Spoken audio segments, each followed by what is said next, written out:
Assalamualaikum warahmatullahi wabarakatuh. Bismillahirrahmanirrahim. Alhamdulillahirabbil alamin wassalatu wassalamu ala asyrafil anbiya wal mursalin sayyidina maulana Muhammad wa ala alihi wa ashabi ajmain. Amma ba'du. Selamat bertemu kembali dengan saya Muhammad Ajib di channel Kampung Ilmu. Channelnya orang-orang yang tetap istiqomah mencari ilmu.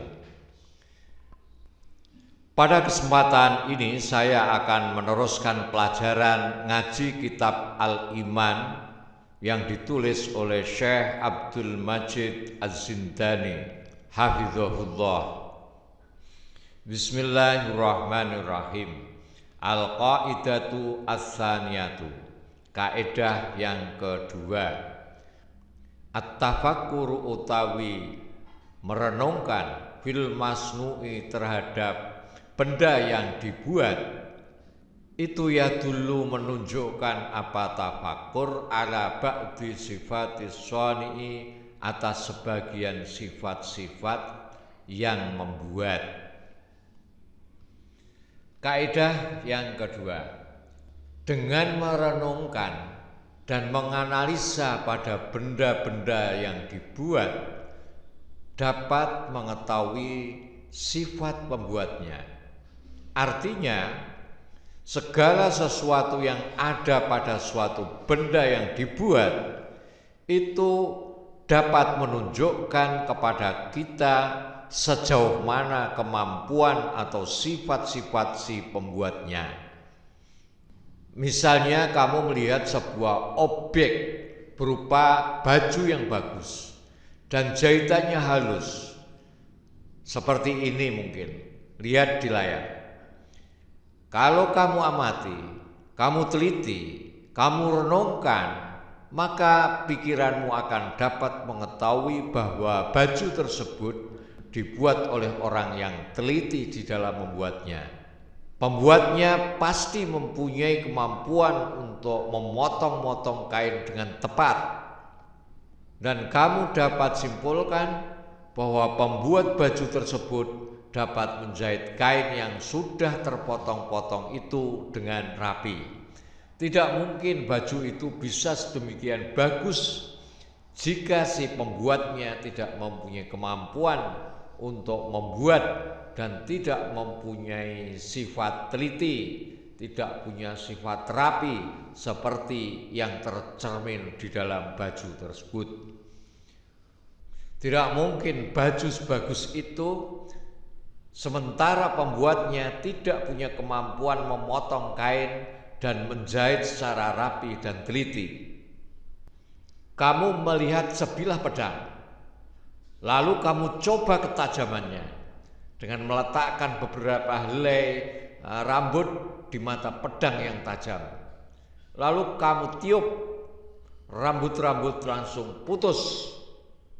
Melihat ini, pasti pikiranmu mengatakan putusnya rambut ini menandakan pedang itu tajam.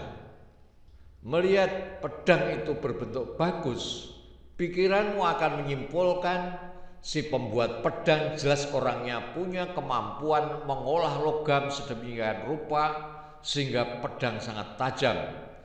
Karena bentuknya bagus, berarti pembuat pedang ini punya cita rasa seni yang tinggi. Contoh lain, misalnya kamu melihat sebuah pintu yang terbuat dari kayu yang rapi dan kokoh, maka kamu akan mengetahui bahwa Pak pembuat pintu tentulah orang yang punya kayu. Dia pasti mempunyai kemampuan untuk memotong-motong kayu tersebut dengan rapi dan tepat. Dan dia pasti mempunyai kemampuan untuk membuat kayu yang tadinya kasar menjadi halus. Dan dia pasti punya paku atau mur serta peralatan tukang. Lalu Pak pembuat pintu merangkai kayu yang sudah terpotong-potong itu dengan paku atau mur yang dia miliki, maka jadilah pintu yang bagus. Di samping itu dia pasti punya pengalaman dan ilmu membuat pintu. Kalau nggak punya ilmu membuat pintu, nggak mungkin jadi pintu yang bagus dan rapi serta kokoh. Jika kamu mendapati di pintu itu ada lubang, maksudnya tempat kunci, maka kamu menjadi tahu bahwa pembuat pintu itu punya kemampuan untuk melubangi pintu dengan teliti dan tepat. Dia juga punya ketepatan, kerapian dalam karyanya. Demikian seterusnya, kamu dapat menjumpai segala sesuatu, maksudnya sifat, ada pada setiap benda yang dibuat. Ada sesuatu yang tercermin pada benda yang dibuat. Yang sesuatu itu menunjukkan atas kemampuan dan sifat-sifat pembuatnya. Karena tidaklah mungkin ada sesuatu pada benda yang dibuat jika pembuatnya tidak punya kemampuan atau tidak punya sifat yang tergambar dalam benda yang dibuatnya. Sekali lagi, jika kita renungkan, jika kita teliti pada suatu benda yang dibuat, pasti sesuatu itu menunjukkan sebagian sifat pembuatnya. Dari sini kita menjadi tahu bahwa merenungkan makhluk atau makhluk itu suatu ciptaan akan mengantarkan kita menjadi dapat mengetahui sebagian sifat-sifat Sang Khalik atau Sang Pencipta. Allah berfirman di dalam surat Al-Jasiyah ayat 345, A'udzubillahi minasyaitonirrajim. Inna fis samawati wal ardi la ayatil lil mu'minin. Sesungguhnya di langit dan di bumi benar-benar terdapat tanda-tanda kebesaran Allah bagi orang-orang mukmin. Wa fi khalqikum wa ma yabutsu min dabbatin ayatul liqaumin yuqinun. Pada penciptaan kamu dan makhluk bergerak yang ditebarkannya terdapat tanda-tanda kebesaran Allah bagi kaum yang meyakini. Wa ikhtilafil laili wan nahari wa ma anzalallahu minas samaa'i min rizq wa ahya bil arda ba'da mautiha wa tasrifir riyahi ayatul liqaumin ya'qilun. Pada pergantian malam dan siang serta hujan yang diturunkan Allah dari langit, lalu dihidup suburkannya bumi dengan air hujan sesudah matinya, dan pada perkisaran angin terdapat pula tanda-tanda kebesaran Allah bagi kaum yang mengerti. Tilka ayatullah natsluha 'alaika bil haqq fa bi ayyi haditsin ba'dallahi wa ayatihi yu'minun. Itulah ayat-ayat Allah yang kami bacakan kepadamu dengan benar. Maka pada perkataan mana lagi mereka akan beriman setelah Allah dan ayat-ayatnya? Sahabat kampung ilmu yang berbahagia, jika kita mau berpikir dan merenungkan alam semesta ini, maka kita akan mengetahui ayat-ayat Allah atau tanda-tanda kebesaran Allah serta sifat-sifat Allah yang tergambar dan tercetak pada setiap makhluk. Semacam jejak atau tanda tangan Allah. Setiap makhluk itu ada jejaknya Allah. Setiap makhluk itu ada tanda tangan Allah. Setiap ciptaan Allah pasti ada tanda tangan Allah. Ada cap dari Allah yang menggambarkan sifat-sifat Sang Pencipta. Qul inzuru madza fis samawati wal ard wa ma tughnil ayatu wan nuzuru an qaumin la yu'minun. Katakanlah wahai Muhammad, perhatikanlah apa saja yang ada di langit dan di bumi. Tidaklah berguna tanda-tanda kebesaran Allah dan peringatan-peringatan itu untuk menghindarkan azab Allah dari kaum yang tidak beriman. Dalam ayat ini Allah menjelaskan perintahnya kepada Rasul-Nya agar dia menyeru kaumnya untuk memperhatikan dengan mata kepala dan akal pikiran mereka segala kejadian di langit dan di bumi.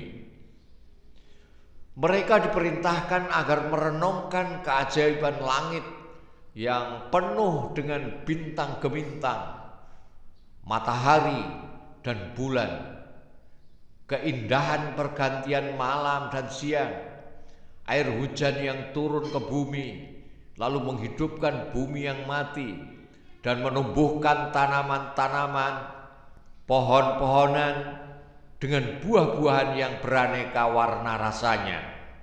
Hewan-hewan dengan bentuk dan warna yang bermacam-macam hidup di bumi, memberi manfaat yang tidak sedikit bagi manusia.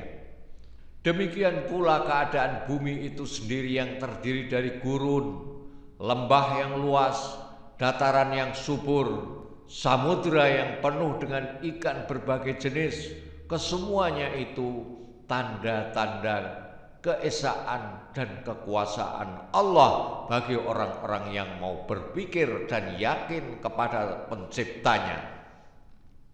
Akan tetapi bagi mereka yang tidak percaya akan adanya pencipta alam semesta ini, karena fitrah insaniyahnya tidak berfungsi sebagaimana mestinya, maka kesemua tanda-tanda keesaan dan kekuasaan Allah dalam alam semesta ini tidak bermanfaat baginya. Demikian pula peringatan nabi-nabi kepada mereka tidak mempengaruhi jiwa mereka. Akal dan perasaan mereka tidak mampu mengambil pelajaran dari ayat Allah dan tidak membawa mereka pada keyakinan adanya Allah yang Maha Esa. Mereka tidak memperoleh pelajaran dari sunnah Allah pada umat manusia di masa lampau. Sekiranya mereka memperoleh pelajaran pada ayat-ayat Allah itu dan dari sunnah Allah pada umat manusia, tentulah jiwa mereka bersih dan terpelihara dari kotoran dan kekafiran dan kesesatan. Di dalam surat Yunus ayat 101 ini memberikan pesan yang sangat kuat bahwa Islam adalah agama yang mengajarkan umatnya untuk menggapai ilmu pengetahuan. Bukan hanya menghargai ilmu pengetahuan, tapi secara aktif menyuruh, memerintahkan pemeluknya untuk memperhatikan alam sekitar dan mempelajarinya dengan mempergunakan akal yang dikaruniakan Allah Subhanahu wa taala. Langit dan bumi adalah makhluk Allah Subhanahu wa taala. Penciptaan langit dan bumi disebut oleh Allah Subhanahu wa taala sebagai lebih rumit, lebih hebat dari penciptaan manusia. Sebutan ini tidak mengherankan jika kita melihat betapa luas langit dan rumitnya kehidupan yang terbentang di alam semesta ini. Menurut pengetahuan terkini, lebar langit sama dengan lebar alam semesta, yaitu 30 miliar tahun cahaya. Artinya, cahaya yang tiap detiknya mampu melaju sejauh 300.000 kilometer membutuhkan waktu 30 miliar tahun untuk melintasi tepi alam semesta itu. Itu baru dugaan minimal. Mungkin saja alam semesta lebih luas lagi. Wallahu a'lam. Ada apa sih di langit kok kita suruh memperhatikan?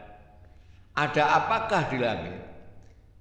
Inilah yang diperintahkan oleh Allah kepada kita untuk memperhatikannya. Di alam semesta terdapat susunan tata surya dengan matahari sebagai pusatnya yang dikelilingi oleh planet-planet. Bumi adalah satu dari semua planet yang memiliki kehidupan di dalamnya. Manusia mempunyai peranan penting dalam kehidupan di bumi. Allah menciptakan manusia berbangsa-bangsa dan bersuku-suku. Allah pun juga menyebar manusia di seluruh permukaan bumi. Keadaan ini menyebabkan manusia dan kelompok manusia memiliki keunikan tersendiri. Di dalam surat Yunus ayat 101 Secara tidak langsung manusia diperintahkan untuk memperhatikan makhluk bumi yang paling istimewa. Makhluk tersebut tak lain adalah manusia itu sendiri dengan segala bentuk kehidupan dan kepentingan mereka. Dari pengamatan terhadap manusia muncullah ilmu sosiologi, ekonomi, dan berbagai macam ilmu lainnya. Memperhatikan langit juga berarti mengamati iklim. Mengamati manusia berarti juga mencari cara berinteraksi dengan baik sehingga kepentingan masing-masing dapat terpenuhi. Pelajaran yang dapat diambil dari ayat ini adalah Islam agama yang mendorong pemeluknya untuk menggapai ilmu pengetahuan dan teknologi. Bahkan Islam mewajibkan umatnya untuk mencari ilmu sepanjang hayat. Allah menyuruh kita untuk senantiasa belajar dan mempelajari alam semesta beserta seluruh isinya. Pengetahuan dan pengamatan yang kita peroleh selanjutnya kita kembangkan dalam tujuan satu, untuk menemukan Allah dan meningkatkan keimanan kita kepadanya, dan yang kedua untuk menunjang kehidupan kita di dunia. Awalam yanzuru fi malakutis samawati wal ardi wa ma khalaqallahu min syai' wa an asa ayyakuna qad iqtaraba ajaluhum wa bi ayyi haditsin ba'dahu yu'minun. Apakah mereka tidak memperhatikan kerajaan langit dan bumi dan segala apa yang Allah ciptakan? Apakah mereka tidak memperhatikan kerajaan langit dan bumi dan segala apa yang Allah ciptakan, dan kemungkinan telah makin dekatnya waktu kebinasaan mereka? Lalu berita mana lagi setelah ini yang akan mereka percayai? Sampai di sini. Assalamualaikum warahmatullahi wabarakatuh. Al-Qaid.